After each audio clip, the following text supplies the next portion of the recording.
নমস্কার বন্ধুরা, আমি আজকে নিয়ে এসেছি চিকেন কষা। তোমরা সবাই কেমন আছো কমেন্টে জানাবে। আমি চিকেনগুলো আর আলুগুলো ভালোভাবে কেটে নিয়ে ধুয়ে নিয়েছিলাম। এখন কড়াই গরম করে তেল গরম হয়ে গেছে, আলুগুলো ছেড়ে দিলাম।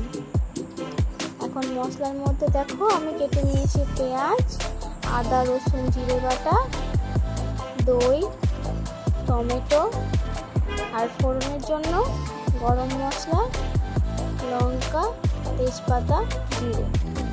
এবার তেল গরমের মধ্যে তেজপাতা, গরম মশলা, জিরে দিয়ে একটু ভেজে নিয়ে পেঁয়াজগুলো দিয়ে দিলাম। এবার একটু পেঁয়াজের ওপর চিনি ছড়িয়ে দিলাম, তো পেঁয়াজগুলো একটু লাল লাল হয়ে যায়। পেঁয়াজগুলো লাল লাল হয়ে গেছে দেখো বন্ধুরা। এবার পেঁয়াজের মধ্যে আমি টমেটো বাটাটা দিয়ে দিলাম। টমেটো বাটাটা ভাজা হয়ে গেলে আদা রসুন জিরে ধনে পেস্টটা দিয়ে দিলাম।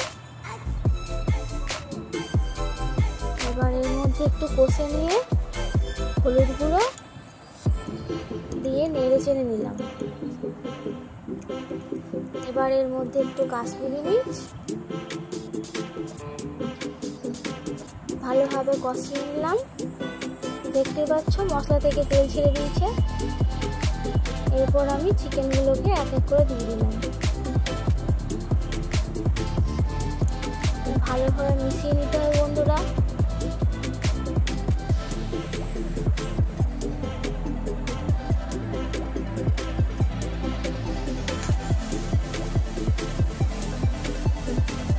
দেখো আমি কিভাবে করি, তোমরা এভাবে করে খাবে, দেখতে খুব ভালো লাগে খেতে।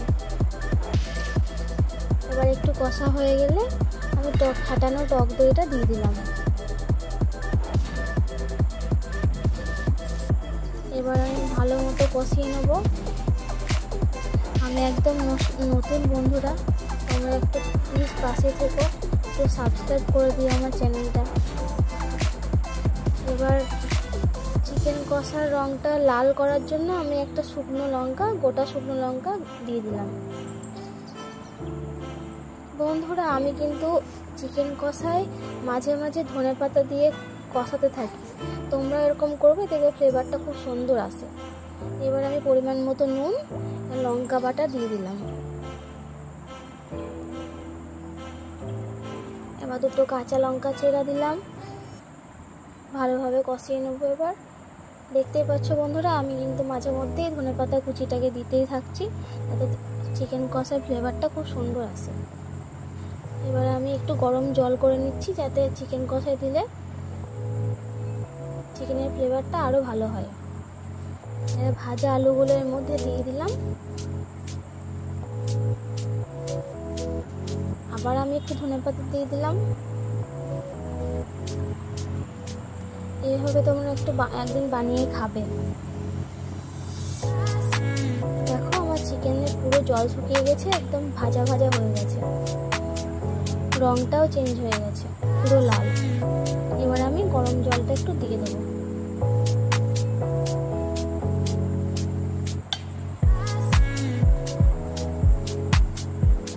জলটা দিয়ে একটু নেড়ে চেড়ে আমি একটু ফুটতে দেবো, যাতে চিকেনের ভেতর অবধি নুনটা যায়। দেখো আমার পুরোপুরি রেডি। আমি এবার গরম মশলাটা দিয়ে দিলাম।